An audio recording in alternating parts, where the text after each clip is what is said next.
Hi, Lauren. Thanks for being with me today, and welcome. That was my new opener. I don't know if I like the music. It was a I little love the whole. it was a little clunky for Incredible. me. Thank you. Yeah, I've become quite avid Canva user over the last couple of years. Canva has So saved my life. Yes, I'm yeah, all aboard the Canva train. totally. Yeah.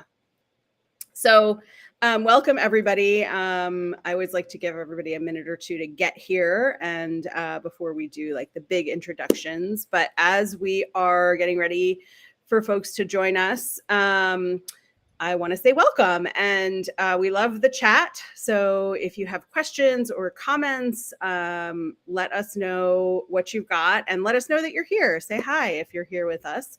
Um, if you are joining from LinkedIn, Facebook, or YouTube, sometimes the comments come through as that platform's user if you haven't given permission to restream. So if we call you out as LinkedIn user, know that we appreciate your comment. Um, so let's jump in. Jen, I'm so happy you're here with me, and I'm so happy our paths have crossed Me in too. what I think is like such a funny way. I always think of like 5 years ago me, who would be just like giggling at the fact that I'm here in the middle of a weekday sitting on my couch doing a live because like I have the time and space and energy for this kind of place, right? Yeah. Um, Steve's here. Hey, Hi, Steve. Steve. Welcome. So glad you're here. Like really here. You're like in the next room, right? With Jen. he's, so, he's literally over there on the other side of this wall. Oh, Kat's here too. Hi, Kat. Nice to see Awesome. you. Welcome, Kat. So great to see you. LinkedIn user Kat. Amazing. So great to see you. So and from P&E, that is Pause and Expand. That is Jen and Steve's company. So welcome, Jen. Why don't you just start by introducing yourself and telling us a little bit about who you are and how you and I got here. Yeah. So first off, I just want to say thank you, Lauren, for encouraging me to do this with you. So this actually all came about because I was asking Lauren how she does all the incredible things that she does on LinkedIn. And she said to me, why don't we just do it? Why don't we just do it together? And immediately I got scared and thought to myself, I can't do this. And then I felt really excited about it. So, thank you for reminding me about using my voice and the power of using my voice. And what I loved about Lauren and I's synchronicity in our stories is that they're very similar. So I came from corporate background, worked in corporate for the last 15 years, have always been in marketing. So I've always had this aspiration to, get to the VP status by a certain age. And there was a moment in time where I decided I wanted to change that story. And so now I run a business called Pause and Expand with my partner, Steve. And we're really focused on mindfulness, mental health, and personal growth. And so that looks like corporate wellness programming, which we do. So we work with companies like Adobe, Wattpad, Wealthsimple, bunch of different companies across all different industries. And we help them basically to slow down, to allow them to become more present, to work with burnout, stress, anxiety that many of us are experiencing in our day-to-day jobs right now. And then we also run a community. It's a personal community called Pause and Expand. And it's a meditation club. So we meet 3 times a week. And that's how Lauren and I met because Lauren is part of our community. And there's a few other community members here now. And we meditate together. We grow together. We spend 30 minutes in our mornings getting ready for our day and doing it in community because I'm realizing that I'm tired of doing things alone and I want to do things more with other people like Lauren who just get me and help me to become a better version of myself. So that's me in a nutshell. Amazing. So I came across Pause and Expand through Creative Mornings. And Yes. I was, at home alone, being an entrepreneur, and I wanted community. And so I was looking for things to do that were virtual because I was still in the throes of COVID and not wanting to go into places and be breathing with people. And I came across the Pause and Expand opportunity, and I had fallen in love with sound baths, which Again, 5 years ago, me, like super practical. I worked 80 to 100 hours a week. I just like work was it. I got to vice president. That's what I wanted. And then I didn't like it. And I was like, but I'm supposed to, right? And we're going to talk about that a little bit more. Yeah. But I had been listening to a podcast that someone had recommended to me that was about like debunking these false wellness claims, right? Of like, essential oils and acupuncture and all these things, and kind of dipping a little bit into the multi-level marketing arena, and how some of these things are scammy. And so this woman was going each episode to one or another of wellness kinds of things and coming out and sort of saying like that was BS. Right now, Yeah. I've always been like a lover of essential oils, and I've always like understood logically the value of meditation, but I was a meditator who would like close one eye and be like, how long have I yeah. Am I done yet? Am I meditated? And so one of the things that she went to was a sound bath. And she came out of that and she said, okay, that one was life-changing. And the next day I was I was doom scrolling through Instagram. And I came upon a man who was just sitting, and the caption said, I will just leave this here for you.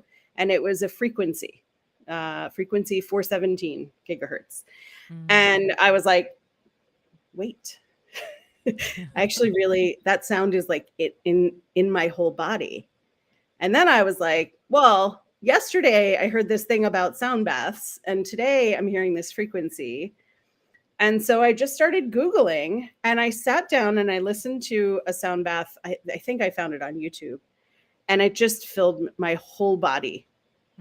And what is never quiet inside of me was quiet. Yeah. And then I came across Creative Mornings, and I thought, well, I'm being guided somewhere, right? The universe guides us and we get to listen or not. And I came to yours, and it was this combination of conversation, right? Like some really like deep thinking about the things that we often skim over,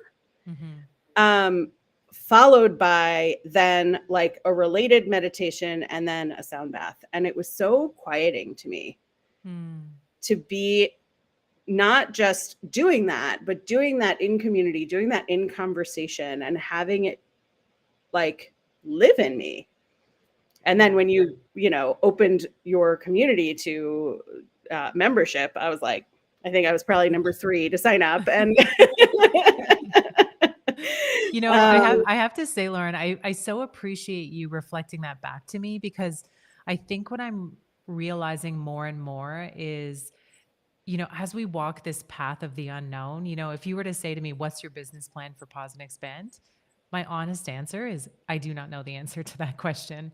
And I'm intuitively following the guidance and just following the signs to what the next step is. And it just keeps unfolding to better and better and better. But to have moments where someone can actually reflect back to you, this is what I think you're doing. Because sometimes I can't even see it for myself. And Steve also struggles with that too. It's like, what are we doing? I'm not really even sure. But the feeling and the result of what you just described, when you're in a sound bath and you allow yourself to really just be in the experience, it is otherworldly. It is just a whole different level of presence that your body and your mind can actually achieve, which we don't even realize is possible, right? So thank you for that. Yeah. Yeah, absolutely. So let's talk a little bit about our topic, corporate exhaustion, which I sort of just made up, but I think it resonates with people. But you mentioned at the beginning of our conversation that you were in the corporate world, you wanted to get to VP by a certain age and stage, and you did. Yeah. And then like, what happened? Yeah. So I come from a family where my entire family are high achievers. So come from, both my parents were high achievers, my sister, my brother, both incredibly successful in their careers. And that was always ingrained in us, and it was a good thing. It was always, we want you to do well. You should strive to be good at what you do. You should always get the best grades and have the best job. And so I started to realize that that was what my purpose was. That was what I thought my purpose was, okay, well, if I can get to VP by the age of 34, that was my goal, then I'll have made it. I'll have made it, and I'll be all the things that I was supposed to be. And that's where happiness is. If I'm sitting in the corner office, at the office of the body shop, and I'm running the marketing team there. And I got to that point, and I remember sitting in the office and closing the door, and I was alienated from the team because they were on the other side of the door. And I thought to myself, this can't be what I'm supposed to do for the rest of my life, because if it is, I'm really unhappy. Mm. And that moment was a pivotal moment for me, especially working in a company that was focused on purpose-driven work, was a pivotal moment in me saying to myself, there has to be another way. And I can't actually tell you, I know for you, we talked about sort of the differences in each of our stories. And I'd love for you to tell everyone also what yours is and talk about those differences. But I think for me, then it progressed into this series of small steps where I started to get presented with opportunities. So I then realized, you know what, I don't want to do a full-time corporate job anymore. I want to start doing contracts. And so I kind of became the woman that did the mat leave contracts and just covered mat leaves. And so the progressive series of these small steps kept leading me further and further away from that VP title and closer to eventually running my own business and starting my own company with Steve. And so it was just this sort of series of moments where I really had to lean into trust and this knowing that I'm going somewhere. I don't know where that is, but I know that it's leading me closer to the place that's going to help me probably be happy in the long run, even though I don't know. That's so freeing Yeah. to know that you don't know and still be just going on a path. Yeah. Yeah. Sure. So my experience was a little more jarring. I was I was in HR for 20 years. I loved it for 15 years. And then I didn't love it anymore and I didn't know what else to do. So I just started taking on interim jobs in the company. I was the interim marketing leader. I was the interim finance leader. I didn't like any of those. I just wanted to keep contributing. I felt like I wasn't doing enough, which was absurd because I was working so many hours. And I had a fall in my apartment where I was chasing a Roomba vacuum that I thought was going for an unplugged lamp cord. It wasn't. Trust AI in some respects. In some respects, use it as a toy, but the Roomba knew what it was doing. It knew to turn, but I thought it was going for the plug, and it was a glass lamp, and I just imagined it shattering. I ran across the room to get it, and I fell forward. I slipped in my socks on my wood floor, and I fell forward, and I broke both of my shoulders. And the joke from the universe was that I could no longer raise my hand to do all of the work. And I couldn't raise either hand for quite a while. And I have some chronic illness and some connective tissue disorders. And so it took a full year before I was really healed. But within 6 months, I was back to 80-hour weeks because I went back to work with this wish that I was going to work fewer hours and I had no plan. So I don't remember who said it, but I have heard the term that a goal without a plan is just a wish. And so make yourself a promise to make a commitment to yourself without any plan. You just go right back into it. And then I woke up one day and I didn't want it anymore. And I didn't want to be in HR and I didn't want to be in the corporate world and I didn't want to be working 80 plus hours a week. And I had no idea how to get out of it. And all the while, I was an executive coach for other people and helping them figure out how to set boundaries and how to follow their dreams and how to go after the jobs they wanted. And that, so many people have this feeling that when they get into an executive career, if they want to change industries or specialties or careers altogether, that they have to climb down the mountain they've been climbing up, start at the bottom of all the other mountains and figure out how to climb up as quickly as they can, but they're going to start from the bottom. And that's just not true. But it is what we tell ourselves.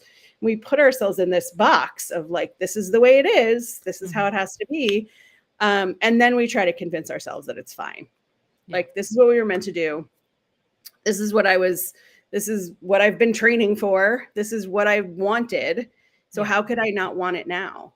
Yeah. And it sort of breaks your heart a little bit to Yeah. think like you did, like, this is it. This is the choice we made, and that's the life we have. And I think that's such an important thing that you're talking about is there was so much grief, and I can actually still feel it in my body if I'm being completely honest. There is so much grief associated with thinking that we're supposed to be a certain thing and then not having that be the truth and having to unlearn all of the things that we were taught when we were growing up, right? When someone says, "Oh, what do you want to be when you grow up? What do you want to do when you're, when you're in your 30s and when you're, older and you've got a big job and you have this dream." And then all of a sudden it's like, "But wait a minute, that's not what makes me happy." And what I think is so powerful about it too is, you look at the path I've had, and one of the biggest things that I was told in my career was always network with people. Like, that is, you should be spending 20% of your time, minimum of your whole total career, networking with people so that you're building this repertoire of people that are just there in your corner and you can do the same thing for them. And our business is a reflection of a lot of those connections that I've made. So as I was going along and just, making connections and talking to people, that part of my life that I was playing a role in that I thought was to advance my corporate career actually became the fuel to help build connections to do corporate wellness programming in companies.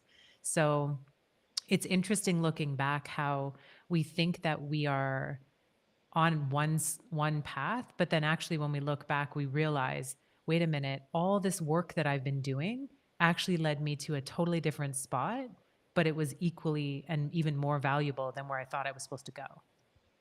Yeah. Thank you for talking about the grief. Mm, There is a lot of grief in recognizing that everything you've been working towards isn't the straight line you want to continue. yeah. And I think that it's a lot of what makes us workaholics is that we like keep diving into the same ocean trying to find better fish. Yeah. And it turns out we can go wherever we want. We can do whatever we want. There's money everywhere. We talk ourselves Yeah. out of it. I talk myself Yeah. out of it all the time that there's money Me everywhere. too. Uh, but you know, my career, the value of my career is, first of all, it was a very rich HR career. I learned a lot Mm, about the corporate world. I made it my business to learn about every business I was in. Interim managing all of these departments made it so that I really understood how the entire like leadership of a company worked.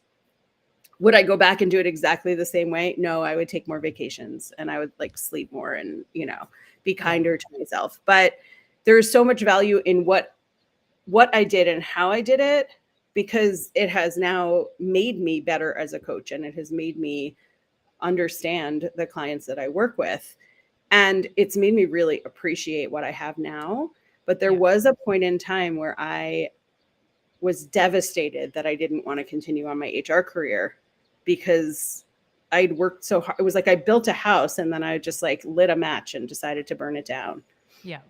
Yeah, Yeah. exactly. And Mhm. what's interesting is like when we actually look, our future self is probably saying, well, actually you needed to do all those things in order to get to where you are now because all of the knowledge that you've gained over that career has led you to this place to be able to step into leadership in a different way and coach people and lead groups of people and support Exactly. people on their wellness journey, right? So it's just a funny thing when we actually try to zoom out and look at the bigger picture looking back. I think that was one of the biggest things that Steve Jobs left behind is this concept of like you only know where you're going when you look back and see like the road that you took, right? So Mhm. yeah. Yeah. Yeah. Yeah. And understanding that there's not just one road. Where I think Totally. we are taught that as kids, especially like the Gen X and elder millennial generations. I think Gen Z is way better at this than we Yeah. are. We are taught to be good, right? Listen to our bosses, stay somewhere that we can because our parents who were boomers or elder Gen Xers um, stayed in jobs for 20 plus years, 30 plus Yeah. years. And so we were taught like if you have a job, you be good so that they don't let you go from the job, right? Totally. Yeah. And we're just not in that world anymore. There's so much more versatility, there's so much more opportunity, there's so much more choice. Yeah. And we forget that because we just sort of go through our days and we end up in this like repeating cycle of getting up, sighing as the day is starting, right? Yeah. And Yeah. yeah, and I don't do that anymore, which is like really cool. Um, so how did you decide ultimately that like you went on these, you did all of these contracts, these mat leave contracts, Yeah. and also started building this pause and expand community, the meditation business. How did you ultimately decide like, hey, I'm going to stop going after this old career and Mm. really focus forward on this new career, and tell everybody where you are today Yeah. also, Yeah. So because that's so relevant to the subject. yeah, so I'm in Sedona right now. And for anyone who's ever been to Sedona, it's a very powerful energy here. So there's these things called vortexes, which are built into the ley lines of the land, and they actually amplify whatever you're feeling. So if you're feeling happy, you'll be euphoric here. If you're feeling sad, you'll be very sad here. So it just helps kind of show you, mirrors back to you what you are. But going back to your question, I think I would have told this story very differently, even probably a year ago. And now I feel like I'm actually at a different level of vulnerability where I'm actually able to say the truth. So I was doing these contracts and kept going after job, VP job. And I was always the runner up. So for 5 jobs, it's actually ridiculous looking back. For 5 jobs, I was the runner up of that role. And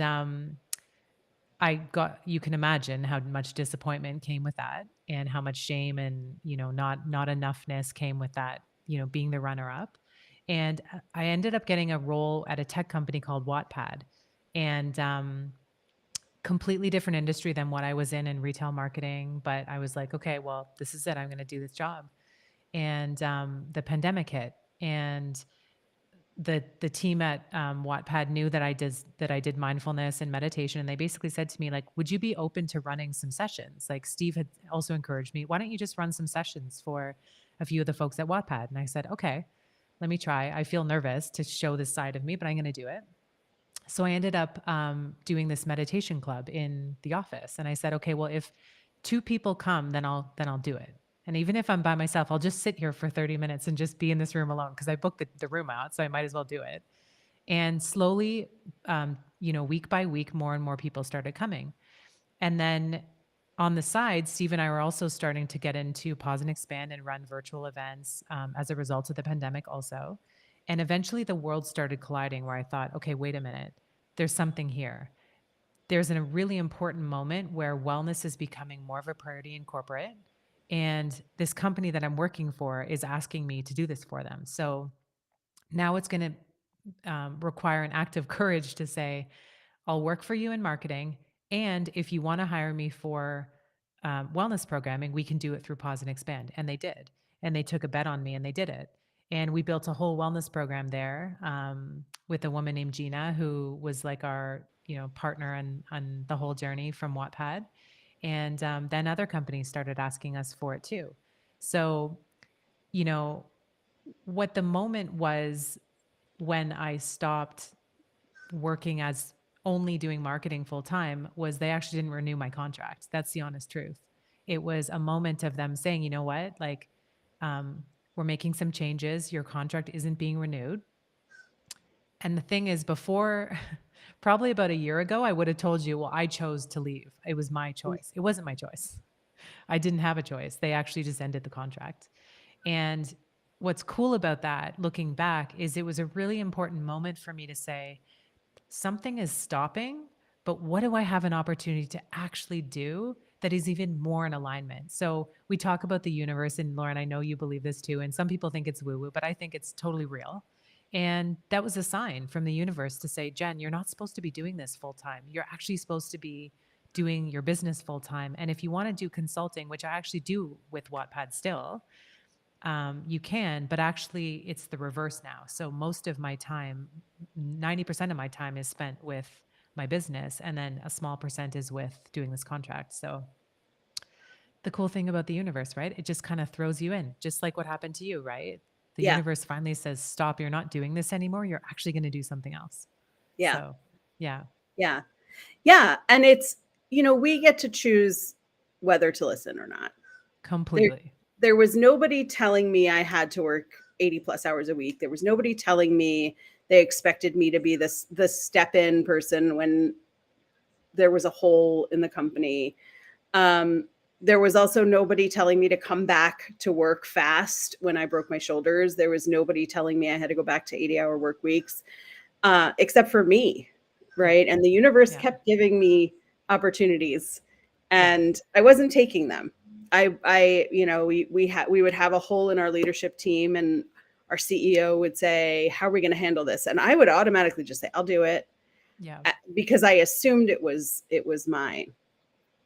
And there were a couple of times where he said, "Are you sure? Are you sure you have time for this?" And I've had conversations with him since. We stay in touch.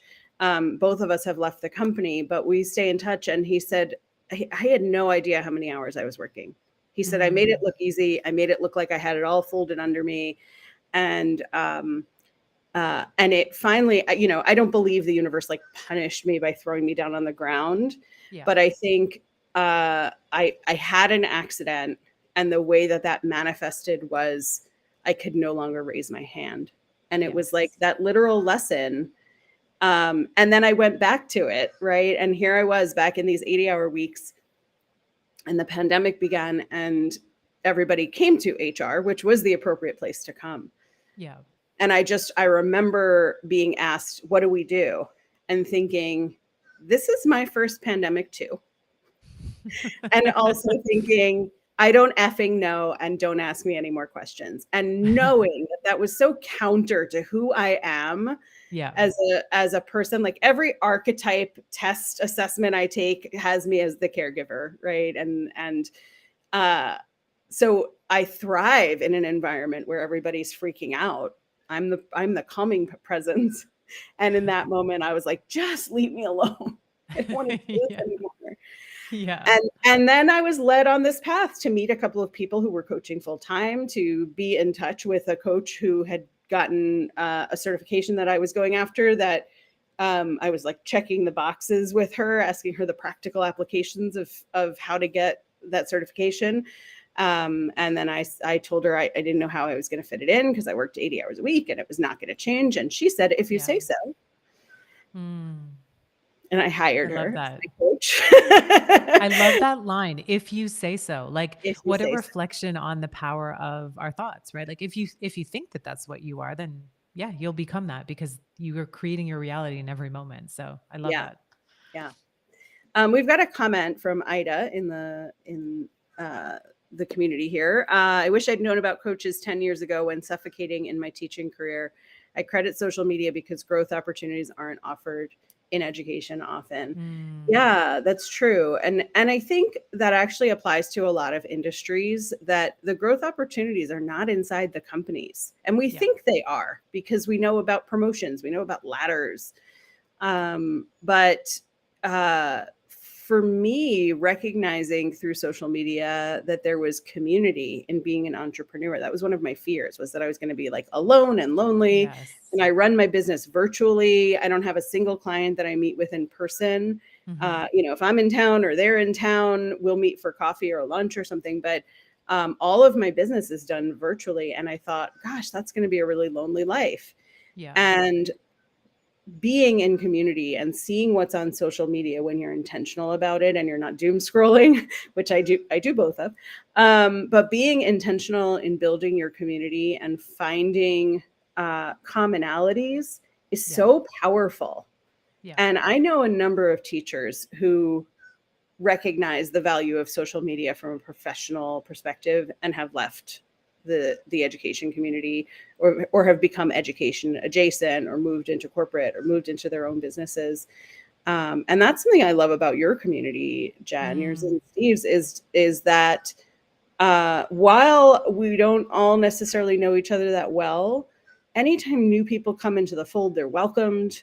They Yeah. feel like they're already part of the community. There are no sort of like insider secrets that if you don't know it, you're going to feel uncomfortable. Yeah. And so I've done a lot of intentional community building. I'm in a community of first generation entrepreneurs that's really Mm. powerful that I've recently joined. I'm in a group of um, corporate women who we mostly are on Slack. I mean, it's really not a face-to-face community, but there are so many opportunities to keep building. And like you said, networking is so important Yeah. and so easy, right? Yeah. It's Yeah. and the first 15 years of my career, I totally ignored networking. I had my head down. Even when I went to a conference, I was like, how much content can I fit in? Totally. Who's going to be on the stage during in between sessions? Where can I get more information and more learning? Yeah. And but right before the pandemic, I went to a conference and I decided I'm going to spend some intentional time networking. And I found this core group of 5 other people who we just connected immediately. We ate all our meals together. We met other people and brought them into meals. And it was just so powerful. Yeah. Um, and I will tell you this is like a side effect of networking that I didn't realize was a thing, which is that not only do I recognize how smart and engaging and entertaining and fruitful those relationships can be, but I also feel smarter when I network. I don't know if you get this Totally. too, but Yes. sometimes I'll Yes. say something when I'm networking and that like I wouldn't have thought of if I was in conversation with myself or if I was typing something. And I'm like, ooh, I Yeah. write down their ideas and my ideas. And, Yeah. it's just, it like engages your brain in a different way to be talking to somebody. Well, I think it also allows us to reflect back to ourselves how far we've come, right? Because, I'm at this point in my life, I'm able to be a mentor to other people and to help them. So people will come to me and say, "Hey, I'd love to talk to you about how you made the shift from Yeah. corporate to do this entrepreneur path. Like that's something I've always really wanted to do, and I don't know how to do it."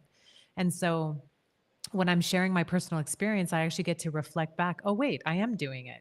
Yeah, Jen, you got this. You're doing it. I get to be my own little cheerleader, right?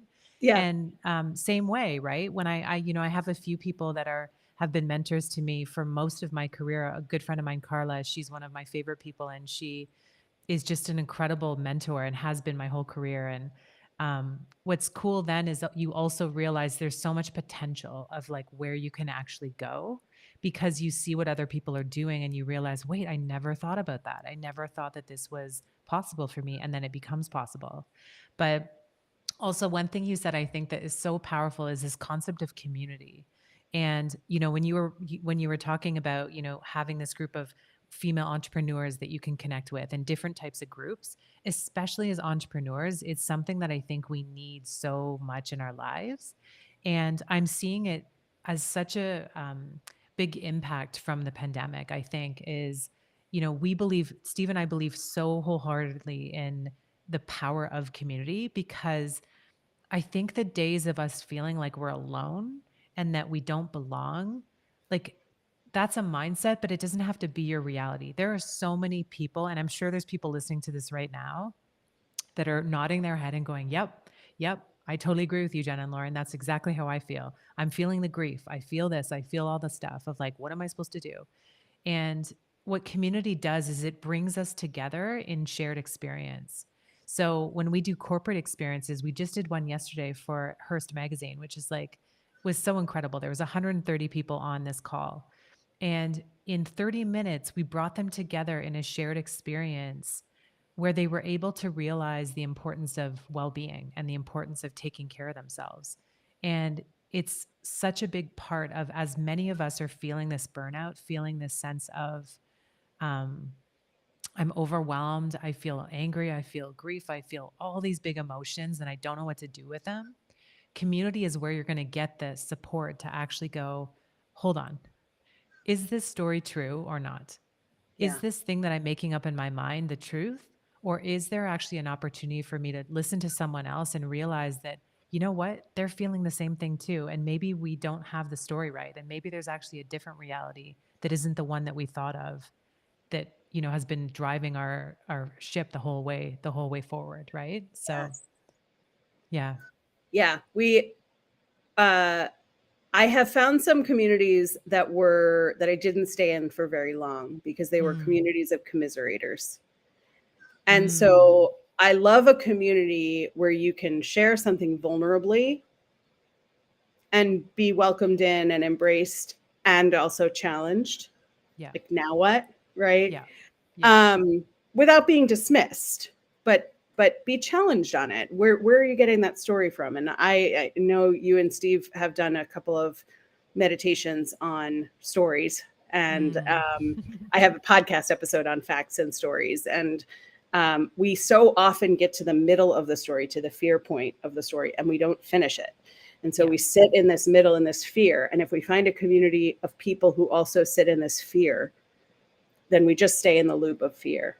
So Yeah. when you're looking for communities, I always say this: don't find commiserators. Mm. When you're thinking about changing your career, whether it's to another corporate career, because entrepreneurship is not for everybody, but whether it's to another corporate career or to entrepreneurship or something else, look for the people who are willing to support your dreams. Look for the people Yes. who are also dreaming and also Yeah. building, because the friends and the family and the coworkers who are filled with fear and sitting in that middle space of a vortex, that we talked about Yeah. vortexes, of a Yeah. vortex of fear, they're just going to keep spinning there.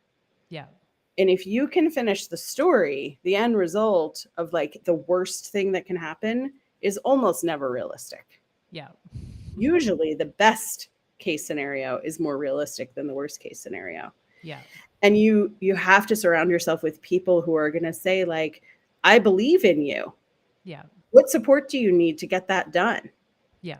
How can we get you there? Instead of like, ooh, you shouldn't give up this job. You have the best benefits. What if you get Yeah. sick? Yeah. What if you go to another job and you lose that job? What if you start your entrepreneurial journey and you fail? Yeah. Yeah. Right? It's Like, so those are true. all the It's things so that you're true. spinning around in already. You don't need Yeah. more of that. Yeah. I think another valuable thing to kind of look for when you're trying to build those communities that are going to really help lift you up is you want people that are going to ask you the tough questions. And that's something that in my relationship with Steve, I have to tell you, and in our community, you all know this is Steve will ask the tough questions. So if you have a goal in mind of something you want to achieve, he'll ask you to get more specific about the goal. And in the Mhm. moment, that's so annoying because you're sitting there saying, don't tell me what to do. Don't tell me what, like, to get more specific. I know what I'm doing. But then actually, when you step back and think about it, you realize, wait a minute, this person actually really cares. And they actually do want me to get more specific. And with that specificity, I can actually figure out what the next step is and take less time to get there and stop ruminating around in this circle that I'm going in spirals around, right? Mhm. Yeah, So, yeah, I absolutely. think that's really, really important. Yeah. Jen, this has been such a fun conversation. I could Um, literally talk to you for hours. This could I know. be a whole day long summit. I know. My podcast is called I Could Talk to You All Day, because once I start getting into a conversation like this, like, I could spend the whole day talking about it. Yeah. Before we go, can you tell people, individual people, where they can find you? And can you tell people how they can work with you if they want you to work with their company? Yeah, yeah. So as I said, we have two kind of routes that you can connect with us. One is through corporate wellness programming, and if you're interested or you're trying to figure out kind of what the next step is, and or you're an ambassador in the organization that wants to bring this to your company to help everyone chill out a bit more, send me a note, LinkedIn or Jennifer@pauseandexpand.com, and I can just talk to you about how to support you and what you're trying to do. And then we run a community. So 3 times a week we meet, 8:30 to 9 Eastern Standard Time. And Lauren's part of the community. There's a few others that are here that are part of the community. You can come and just try. There's a free trial. You can just come and check it out. We don't take your credit card. We don't do any of that stuff. And it's a really cool place to be able to come and start your day and just get into that positive space, find people that support you, and just amazing wisdom comes out of this group. I mean, Lauren, like Mm. half the time when you write stuff in, I just think to myself, I came for that. I came for that comment that's in the chat that Lauren just wrote in. So yeah, those are the two ways. But send me an email or connect with me on LinkedIn, and I just love meeting new people. So I'm always down for a conversation or a chat or anything. Amazing. And if you are interested in a meditation group or sound baths, or I like adore this group. And I am not Mm. an 8:30 a.m. person. You very rarely see me at 8:30 in the morning. You see my like very well made up profile picture, but you don't get to see my face. But I do come into the comments.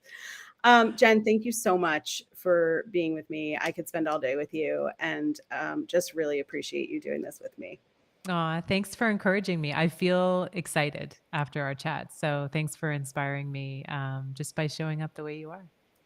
Thank you. All right. Thanks, everyone. We'll see you next time. Bye, everyone.